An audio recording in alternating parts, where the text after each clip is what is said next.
بل مورد ته غواړم دوستانو اشاره ورته وکړم هغه د اورګازم یا جنسي لذت یا اوج ته د رسیدلو مسله ده. ښځینه معمولا په ځنډ او نارینه معمولا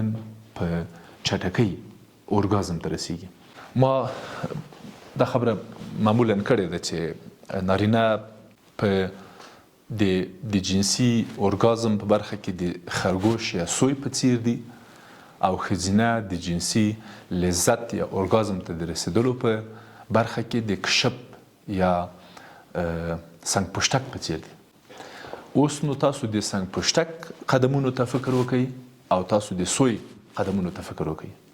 که تاسو سنگ پشتک یا کشپ ته ووایئ چې په دې غره وروخیزه او تاسو سوی یا خرګوش ته ورته ووایئ چې په دې غره وروخیزه، څونه توپیر کوي؟ د خرګوش یا د سوی د مخې دوه پښې لنډې او په غره ډېر ښه خیزي، ډېر په چټکۍ خیزي، بیخي د ده پښې د غره ته جوړې. خو د سنگ پشت پښې او د سنگ پشت ځواک او د سنگ ځواک لري، خو دغه د حرکت اندازې ډېر ورو او ډېر په اصطلاح په سوکه ده. اوس که دا موارد د ښځو په ژوند کې او د نارینه‌و په ژوند کې تطبیق کړو، نو کولی شو چې نارینه ووایو چې نارینه د اورګازم په برخه کې د سوی په څیر ده او ښځینه د اورګازم په برخه کې د کشپ یا سنگ پشتک په څیر ده. او دا باید یعنی خرګوش که غواړي، خرګوش یا سوی که غواړي چې له کشپ سره په یوه اندازه غره ته ورسیږي یا هدف ته ورسیږي، نو لږ د صبر وکړي، لږ د بځان فشار راوړي، له کشپ سره د ورو ورو قدمونه واخلي،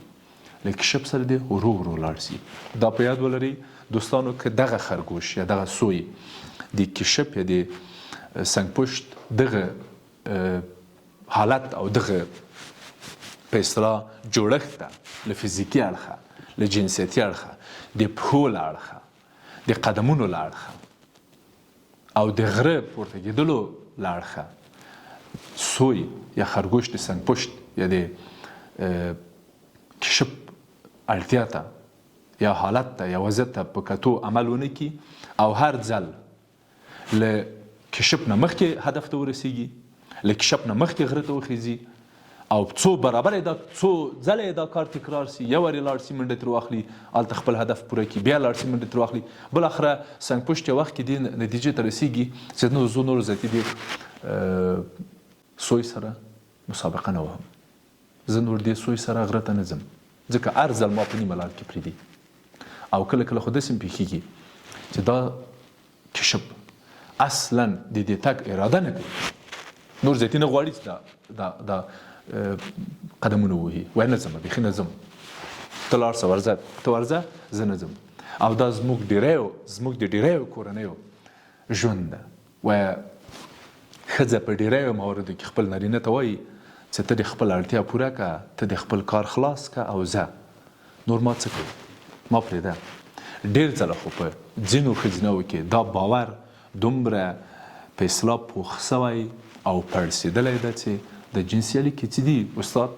دا خو د نارینه‌و دي که زموږ یې له دې مسایلو سره څه، نارینه ته بس نارینه ده بس خپل کار دې کوي، نو بس موږ به پخلی کوو، غوا به رالوسو او ماشومان به کرارو، او ډېرې که ساده سو نو زیاتې بېزېږو ماشومان، او که لږ هوښیارې سو نو بیا به ورته وایو چې په خپل وخت په خپله کچه په خپله شمېر ماشومان، کار، پخلی ټول شیان به سره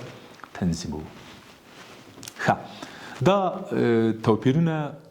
وخت نه وخت باید په نظر کې ونیول سي. زه په دې باور یم چې که د دغو توپیرونو اړخ